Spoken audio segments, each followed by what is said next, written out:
Hey friends, let's stop recording ICE kidnap people and start intervening and punching them. That is a terrible idea. You will end up with a felony, potentially doing 20 years in jail, just like the people that tried to firebomb the Tesla dealerships. Pam Bondi's not messing around. That's how this is all gonna stop, is you getting in between and punching them. Terrible idea. We have the No Kings protest this weekend 2.0, which means across the nation you're going to have people fighting to keep illegals and criminals in the country nationwide. This should get very interesting, but for now, check out what all of these people are saying. Why are there so many people insinuating violence against ICE officers? This is just crazy. White people, stop running from this. The fight is here. You have to put the fuck up. There is no excuse to be peace and love now. Peace and love means put your fucking fists up. Put your fight on. Why is she talking like that? Put your fighting face on. Start standing up for justice the real way. Street justice. Street justice? Because obviously the laws don't matter. Legislation doesn't matter. Legalities doesn't fucking matter. Start fighting, bitch. Get street smart, bitch. Learn how to fight. Start smacking these ICE officers. Start smacking these police officers. We need to start beating. Do not do that. You will ruin your life. Do not listen to these people. Other white people up. Until white people, we realize that the enemy is within. The enemy is in our own ranks. It's not black people. It's not brown people. It's not anybody other than ourselves. We've ran from our problems. Our entire lineages ran from their problems. Our entire lineages. Face it. Face the violence that we ourselves perpetuate, that we uphold in white supremacy. Fight back. Fight back. Oh, these people are so dumb. Now, here is a reason people should be thankful for ICE. They actually just caught one of the members from Hamas that carried out the attack on October 7th, living illegally in America. Louisiana, of all places. Who would have thought he was out there with Lil Boosie hiding after doing such egregious crimes? But yet people are going to be out here this weekend fighting to keep people like him in the country. Unreal. Federal prosecutors say the 33-year-old man took part in the Hamas attack on Israel, then traveled to the U.S. on a fraudulent visa. Senior correspondent Jonathan Sarah has more on what we're learning. Jonathan.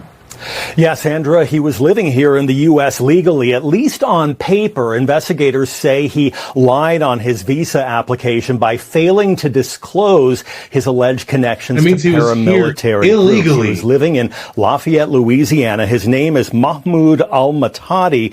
Who? And according to the criminal complaint filed in U.S. District Court, evidence shows that on the morning of October 7, 2023, al-Matadi learned about the Hamas invasion, armed himself, gathered others, and crossed into Israel with the intention of assisting with Hamas's terrorist attack. According to the criminal complaint, until today, the man pictured here, Mohammed al-Matadi, was a part of an armed group that attacked that left 1,200 people dead. The FBI says al-Matadi's social media and email accounts revealed a years-long affiliation with a Hamas group. Appearing in federal court here today in Lafayette, the suspect was told he faces charges of visa fraud for conspiracy to provide support for a foreign terrorist group. He's being held at the St. Martin Parish Correctional Center pending another court appearance slated for next week. The court proceedings have been slow going because of communication issues, translating English to Arabic for the defendant. Governor Jeff Landry saying on social media that justice will be served in this case, saying al-Matadi might be sent to the newly opened immigration detention wing of the Angola prison known as the Louisiana lockup. Although State Attorney General Liz Murrow indicated she believes the suspect should receive the death penalty if possible. Hey man, if it is something like this, I'm all for capital punishment. I mean, look what that guy did. Now, it just blows my mind that he was here in Louisiana. Like, man. But, you know, if it wasn't for ICE and these operations that we have, we would have never gotten him out of the country. If it wasn't for the leadership we have in the country right now, this guy would have been walking around probably plotting and planning on something else. You know, you've been hearing about some liberals. California is one of those states where they want to help out the people who are left behind as you take the violent criminals off the streets. What do the families of these threatened officers and ICE agents need? They need protection, and they need to help the federal government protect not only the agents, but their spouses. Look, Harris, I have not lived with my wife since late March because of death threats against me. And now there are reporters out there trying to find the location of my family. There are reporters trying to identify who my sons are. I mean, this has gone beyond the pale. It's insulting.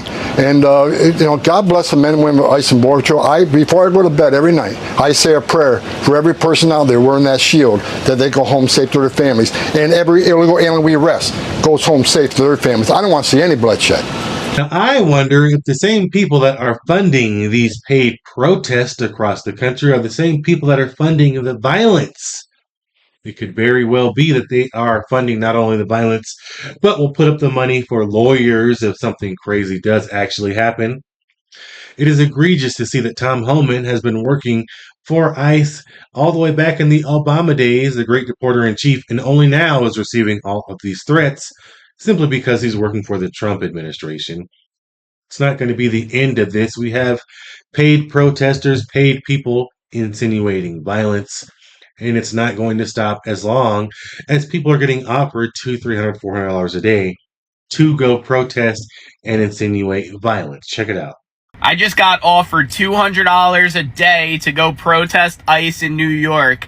The organization was called No Kings. We're going to be protesting, and these are the streets that you need to be on, and this is what you need to do. You need to cause chaotic disruptions, and they said that there's going to be pallets of like bricks and different things everywhere that protesters could use. They really want to wreak havoc. It's kind of ridiculous. Me as an American, you know, although I need the money, I'm like, this is very, very unpatriotic. If I was to go take this money and go protest, it's not very American. It's not what I stand for. It's obviously not even, you know, worth the time. But, you know, $200 a day is what they're paying people to go protest. When you look at history, it seems like protesters back in the day were not as violent as they are now, and they actually had something to stand up for that actually made sense, actually fighting for rights, to have equal rights and whatnot. But now it just seems like there's just a bunch of spoiled brats and people that are unsatisfied with their life decisions and their lack of success, and they need someone to hate and someone to yell at over their circumstances.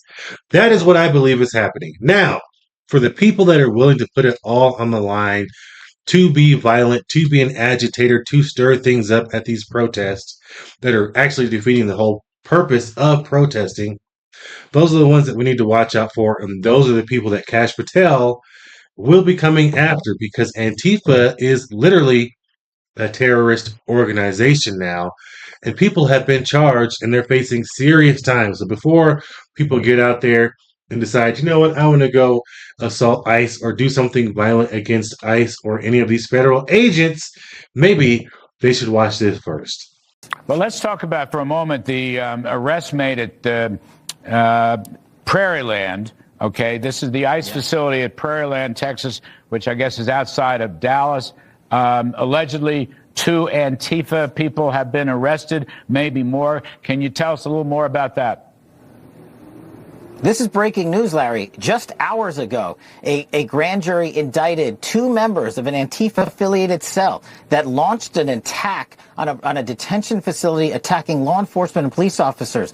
20 individuals have been charged so far, but the key here is, for the first time, under the president's authorities, designated Antifa as a domestic terror organization. We have charged these 2 individuals with material support to terrorism for their involvement in Antifa. This was a coordinated, planned attack by dozens of individuals to murder police officers. And Larry, a police officer was actually shot in the neck. These guys came and staged a scene at a detention center using fireworks, then brought in long guns and rifles. They were kitted out in bulletproof vests and masks and opened fire at law enforcement. This is what President Trump is prioritizing. We have to protect the men and women of law enforcement. And yes, Antifa exists.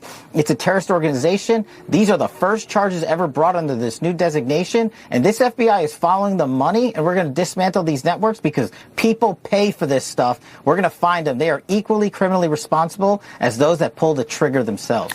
That's what I've got for you guys today. Let me know your thoughts down below. I got to go hit the street and see what's up with these protests. I'll catch you in the next video. Peace.